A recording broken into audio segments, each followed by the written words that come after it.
मैं अररिया की रहने वाली हूँ और मेरी शादी मिस्टर सुमित कुमार के साथ न्यू कॉलोनी सहरसा में हुई है। और मेरी शादी मतलब 25 जून 2022 में हुई। लगभग 10-12 साल हो गए हमारी शादी को, लेकिन हमारी शादी सही तरीके से नहीं चली। क्यों? क्योंकि वो लड़का इतना गिरा हुआ इंसान है, जिस तरीके से ना अपने परिवार को समेट पाया, ना अपने घर, माता-पिता या कोई भी चीज़ें होती हैं, उस चीज़ को वो नहीं सँभाल सका। क्योंकि वो लड़का इतना ही निहायत ही घटिया है कि दूसरे का फेक आईडी बना करके, एक सिर्फ लड़की का फेक आईडी सब फेक फेक नाम से बना करके फेसबुक, इंस्टा, व्हाट्सएप हर जगह मुझे मेंटली टॉर्चर करता है। और इतना हैरेस करता है मुझे मेंटली कि इतना गंदा गंदा बात लिख करके भेजना अपनी बेटी के बारे में, मेरे माँ बाप के बारे में, मेरी बहन के बारे में। जबकि लगभग मैं उसके साथ में 4 साल हो गए हैं मुझे अलग हुए। मैं उसके साथ नहीं रह रही हूँ, मैं उसे छोड़ कर के निकल गई इसी सब वजह से।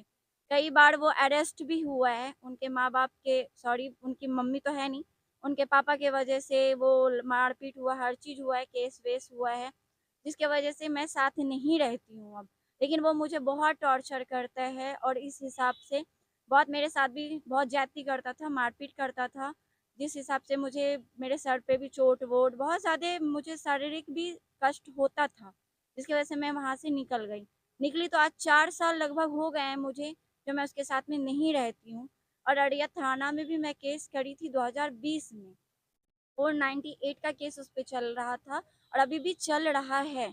उस समय भी मैं ज़िक्र करी थी कि फेक आईडी बना करके वो बहुत ज़्यादा टॉर्चर करता है, इतनी गंदी-गंदी बातें करता है और मुझे ही नहीं मेरे पूरे रिलेटिव, रिलेशन जितने भी हैं, चाहे मेरा दादी घर हो, नानी घर हो, कहीं भी वो हर तरीके से टॉर्चर करता है। ऐसा कर रखा है ना कि कहीं बाहर नहीं निकल सकती हूँ। लोग सब यही कहते हैं कि ये उनकी बेटी है, ये ऐसा चीज़ है। मतलब एआई के अकॉर्डिंग वो फेक फेक इतनी गंदी-गंदी फ़ोटो सब वायरल कर देता है और धमकी देता है कि अगर इस हिसाब से नहीं करोगी तो तुम्हें बहुत तरीके से टॉर्चर किया जाएगा।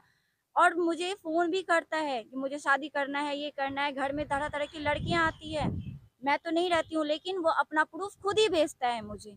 जो मुझे देखने को मिलता है, 3-4 लड़कियों के साथ में फ़ोटो मिलता है, वीडियोज़ मिलता है, हर चीज़ मिलता है। आज भी प्रेज़ेंट में 2 लड़कियाँ रहती हैं, मैं नहीं रहती हूँ।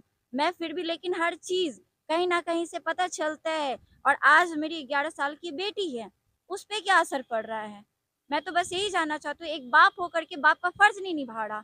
पति तो सही से बन नहीं सका, माँ-बाप जो भी है, उससे तो सही से रिश्ता निभ नहीं सका, लेकिन एक बच्ची अपनी बच्ची के बारे में भी इतना घटिया-घटिया शब्द यूज़ करता है वो लड़का, जो एक बाप कहलाने के लायक नहीं है। और मैं कितना दौड़ूँगी अकेले?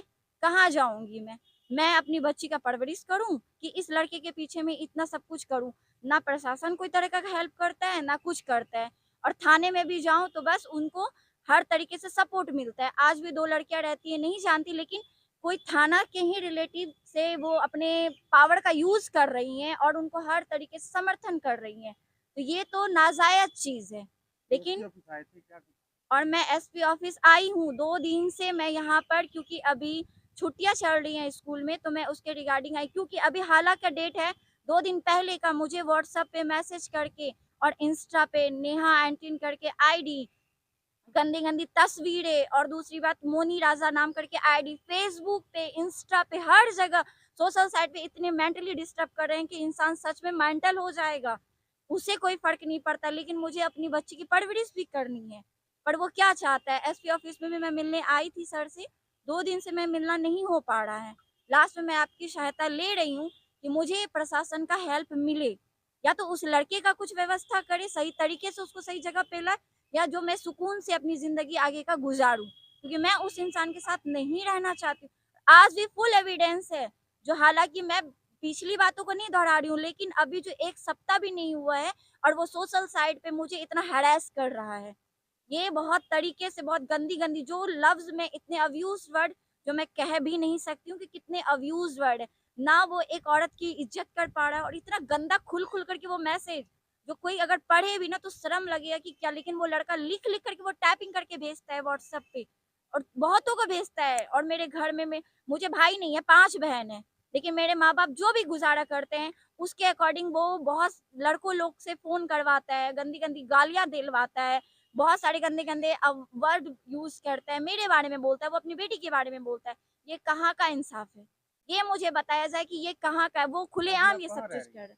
मैं नहीं रहती हूँ यहाँ पे, मैं मायके में रहती हूँ। अभी आज आए घर से ऐसे हाँ, मैं 2 दिन से आई हुई हूँ और मैं यहाँ पे एसपी सर से मिलना चाहती हूँ, क्योंकि मुझे नहीं मिलना हो पा रहा है सर अभी से। साइबर थाना मैं जाऊँगी साइबर थाना, मैं अररिया साइबर थाना में भी इस चीज़ का कंप्लेंट करी हूँ और मैं यहाँ भी जाऊँगी कि क्या है ये? अगर इंसान अपने में अगर ये सोशल साइट में अगर ऐसा कुछ होगा, तो कहाँ कोई सेफ है?